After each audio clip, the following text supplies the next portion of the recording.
So what is cutoff mark?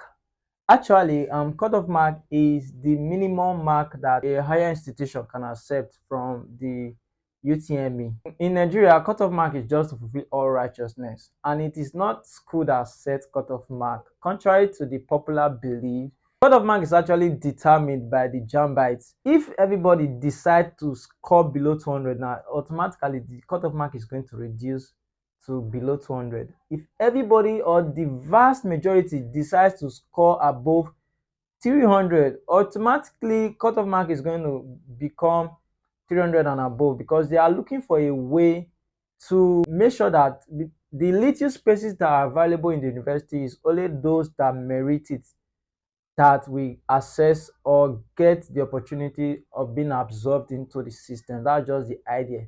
It's not static, it's dynamic, because it depends on the performance per year. So it's peculiar to every year. For instance, if the vast majority of people applying for medicine this year scored above 300, automatically, because people performed very well, cutoff mark will go higher, because it's a case of competition.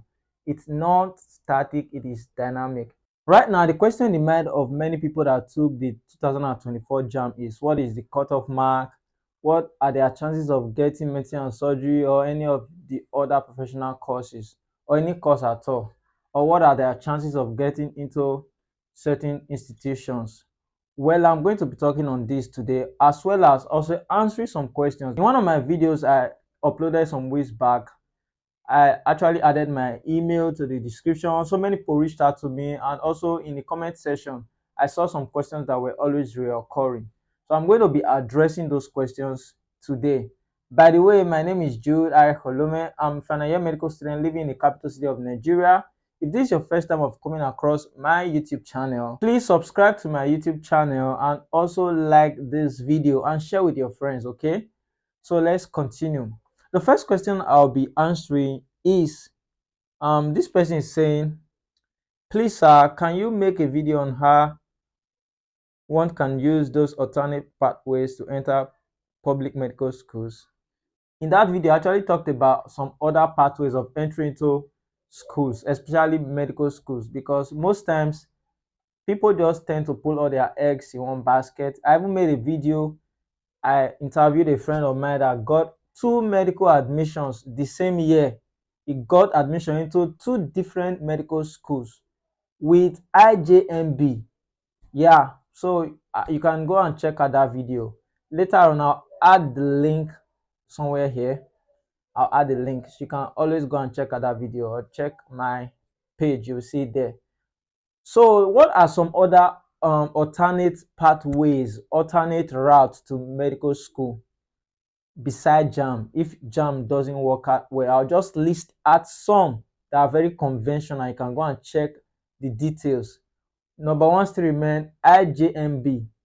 Then number two, you talk of JUPEB. Number three, remedial studies. There are schools that offer remedial studies. Fourth one is entry into any medical related course like medical laboratory science or medical biochemistry, anatomy, physiology, or even biology. And not all school you can use this last method, depending on whether the school allows inter-faculty transfer, so that you try your best and do very well in year one, get a good CGPA, and apply to transfer from your faculty to medicine. If you are allowed, you pay the acceptance fee and you transfer to medicine. It's as simple as that. Okay. The first one, which is IGMB, that one is just a 9-month program you do. After that 9-month program, you write the exams, they grade their point. From our discussions the other time, the highest obtainable mark or point is 16. And most schools actually accept 14 upwards for medicine, or even 13, depending on the school. And it's that simple. The beauty with IGMB is that you get to start from 200 level. You get to start from 200 level. You see, it has even saved you one whole year. That's the beauty of IGMB. Then the second beauty of IGMB is that the result is valid for 7 years. Unlike JAM, that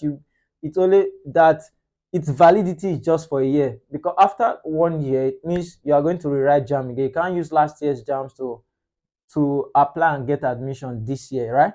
But IJMB is not like that. You can actually use IJMB for a period of 7 years. The result is valid for 7 years after you write the exam. So you can keep trying. It's even a good thing if you don't get admission. Instead of wasting 1 whole year, you can just enroll into IJMB program. While you are running the IJMB program, you're also preparing for JAM. In fact, the IJMB program will also help you to better prepare for JAM. And you write the IJMB, you also write your JAM. You are using two stones to kill one bird. Surely it increases the odds, it increases your chances, right? So I will employ anybody seeing this that doesn't mind like using this route or exploring this pathway. It's actually advisable. Okay, so check it out, guys. Check it out, guys. Then the second one is JUPEB. It's just another A-level program. You can check the details if you really want it. Time is not enough for me to elaborately explain everything because I don't even want you to get tired watching this video. I want it to be as concise as possible. Okay, let's go to another question. Okay, this one is saying, okay, say sir, you will go far. Sorry, just commending me. Okay, this person is saying I scored 244 and this is my fourth JAMB. Though I'm an undergraduate studying radiography now, but the goal has always been MBBS. Okay, for anybody in this category too, you're already an undergraduate, you took JAM again and you scored 244. It happens. The chances that 244 will get you medicine and surgery in a federal university, the chance is not very, very, very high. It's a very narrow chance. Like it's not well, but then the beauty of this situation is that you're already in school and you're even reading radiography. Radiography is not a bad course.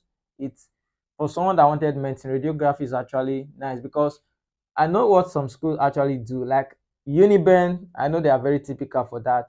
You apply for medicine and even score something as good as 285, and they will just take you to agriculture, faculty of agric, and even give you like fishery or some other course that you did not like, you wouldn't even want to apply for. I don't know if you get why someone else that even got 210 apply for biochemistry will even get biochemistry only because you apply for medicine. The only crime you committed was applying for medicine. They'll not take it to either education or faculty of agric. Those faculties are cool actually, but then you did not apply for it. Now if you wanted it, wouldn't you have applied? So that's the problem. So what is my advice for you? My advice is that since you already have that radiography, just continue doing the radiography well. Make sure you are making good grades and don't relent. If you really want medicine, you can still continue writing JAM. I guess you're in 200 level now. Like myself, my first JAM did not give me medicine actually. It was my second JAM that gave me medicine. I was already in school, I was already in university in Uniben before I wrote JAM again and like came back for medicine. And another bit is that you can even finish radiography and come back for MBBS. You use direct entry. It will be much easier for you like that. This person is saying, I scored 300 in JAM. Do I have a chance for medicine and surgery in UNN? UNN is University of Nigeria, Nsukka. Well, UNN is a federal university. And the problem here, let me make this clear now. The problem is not that your score is not good enough. 300 is actually very impressive. And only a few people actually got that kind of high score. Why that is true, also when it comes to medical admission, federal schools are like very, very competitive. That's another problem. Most schools can only take like 200 students and you have over 3,000 applying for that slot. 3,000 is actually an understatement. Most federal schools, they can have less than 5,000 applicants for just medicine and surgery. And out of these 5,000, maybe 1,000 scored above 280. Then over maybe 700 or thereabouts scored above 300. And they need to just take 200 students because medical admission is strictly regulated. There is a limited amount of intake they can admit every academic year. So that's the problem. So I'm not saying this to discourage you. 300 is very impressive, and you have a high chance. So if UNN are, you can confirm this. As at the time of making this video, I don't know for sure, but you can ask, because any school you are applying it to, you don't allow them take you by surprise. You should know everything about that school. Go online and read about it. Try and connect to a student in that school, in that same faculty and department, from 200 level higher.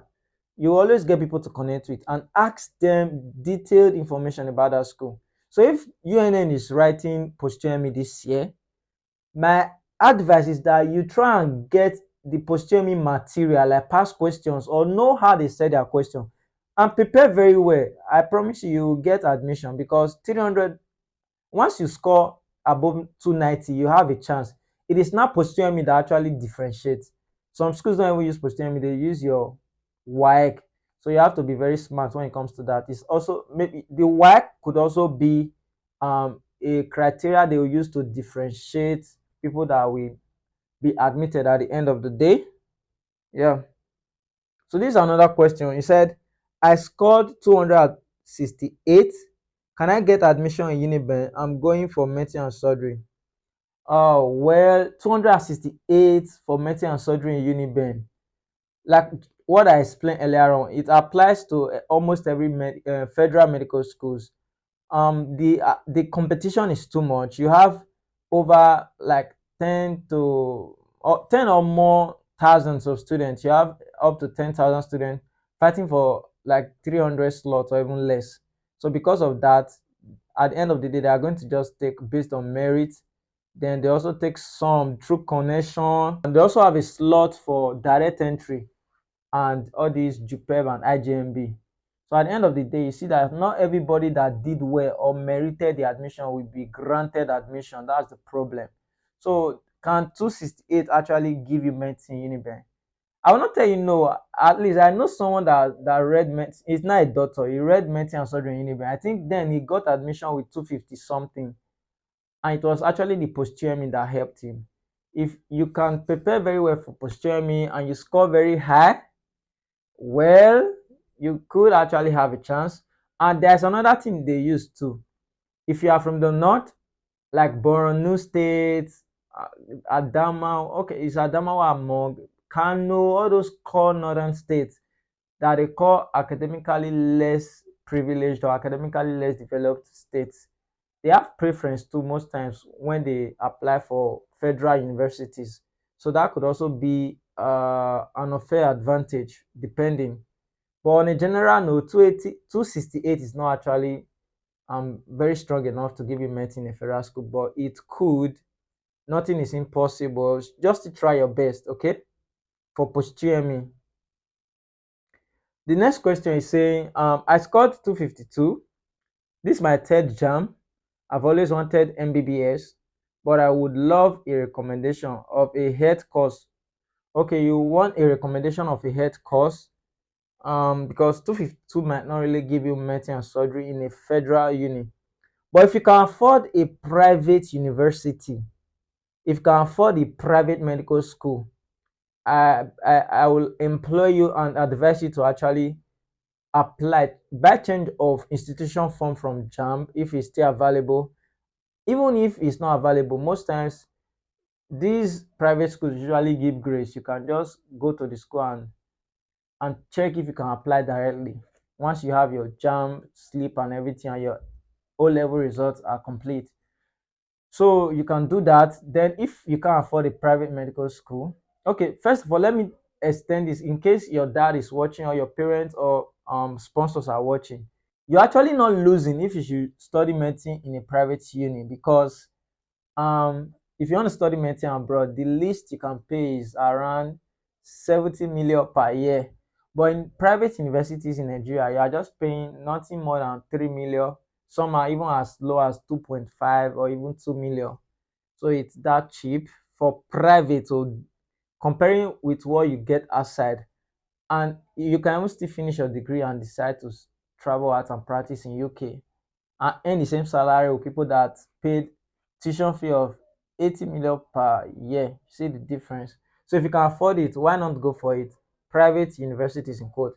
But if you cannot afford private and you are sure that this score might not give you medicine and surgery in a federal or state university, instead of waiting for them to give you fishery or for them to give you animal husbandry that you don't want, these are courses that you did not apply for. It's not as if they are not good courses. They are very, very good courses. There are some people that read those courses and they are good today. They are making money, they are working. But that's not what you want, right? So you want something that is health related. You can actually go for anatomy, human physiology, human biochemistry, or even medical lab science. And also pharmacy is actually very competitive too. So I don't know if this score can give you pharmacy. It depends on the school.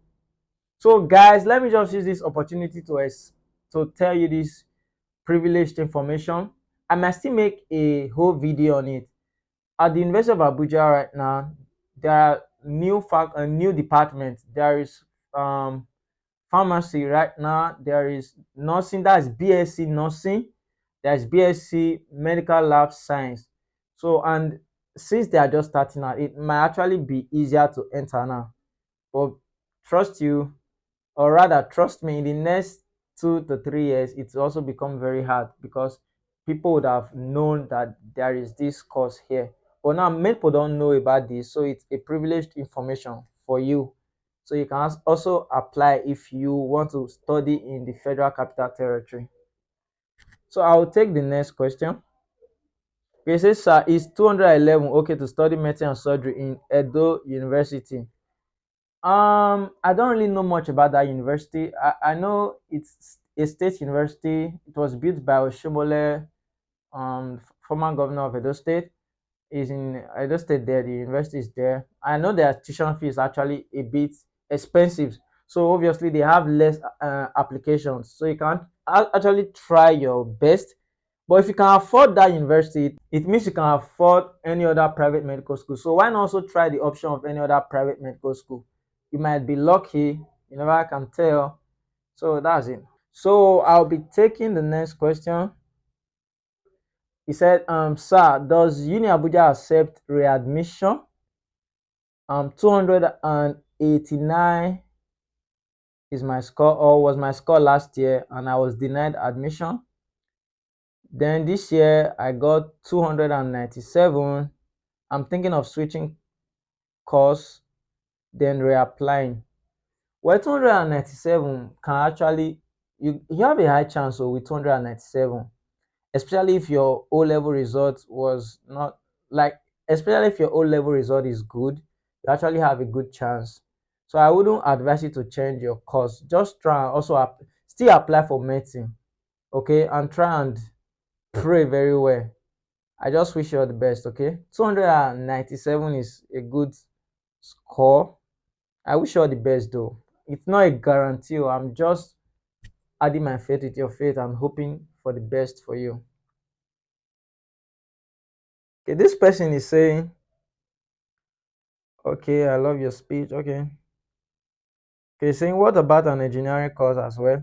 If for instance someone applying for engineering and the expected cutoff mark is 200 and the person scored 166. Nope, nope, nope. Most universities, most public university, their benchmark, their cutoff mark is actually 180. Once you score below that, there is no grace, there is no chance for you to get in. You can only apply into private. That's the beauty of private. I know someone that got into a private university with a score less than 180. The score was less than 180. The person got, is it aeronautics aeronautic engineering, I think. So you can try that if you can afford. If not, just wait for JAM again, okay? And this time around, put all your heart in it and make sure you do very well. Okay, this person is saying, sir, I scored 272. Can I study medicine and surgery in Benin State University? I don't know so much about Benin State University. It's in Benin State, obviously, but I don't know how competitive that school is. Every medical school, especially private, public, and state, that's public, state, and federal, they are usually very competitive. But 272 is not a small mark. If they write post-TME, prepare very well for post-TME, and also have at the back of your mind, if things don't work out, I've mentioned a lot of alternatives you can actually like use instead of just waiting till next year. Okay, I won't be able to take all the questions. I'll just take some that are very pressing. If, for example, I'm in 100 level, I write another jam, and the jam result is good. Am I going to pay new money like fresher? Yes, if you are changing, if you are, it's just like you are reapplying to the school again. You get a new matric number, you get a new, everything is new, like you are just a new intake. So you pay everything again, you do your registration again, if that's what you're asking. Um, this person is saying, I scored 257. What institution is available for me to study medicine? Okay, in case you are still watching, this is another privileged information for you. There is actually a hack. If you can look for a medical school, like a federal medical school that is yet to get full accreditation, most times it's easier to get into those schools because many people are scared. But mind you, be very meticulous about doing your research. Be very meticulous about doing your research. Be sure that they've gotten at least some level of accreditation and they are working on getting full accreditation. So the worst thing that can happen is that you spend 2 years extra, or before you even get to that level, they would have gotten the full accreditation. So you could also stand a chance. It's not a guarantee, it's just a hack. I'm giving you OT. Yeah, you can also check that. Another thing, I keep saying it, if you can afford private, do your medicine in private, write your USMLE, and all the money you spent, you get it back in 1 month. I will just answer two more questions, and that's all. I can't. This one is saying 210 Uniben medicine. 210 cannot give you medicine Uniben. Let's just tell ourselves the truth. 248 getting medicine and surgery in Rivers State University. 248 State University. To be a miracle, sure. These are all I can answer for today. If you still have any question I did not address, just drop them in the comment section. As always, I'm going to add my email to the description. You can email me personally and I'll get back to you. You can apply any of the advice I gave in this video. And I want to wish you all the best, even as you are hoping to get into medicine and surgery. For now, bye.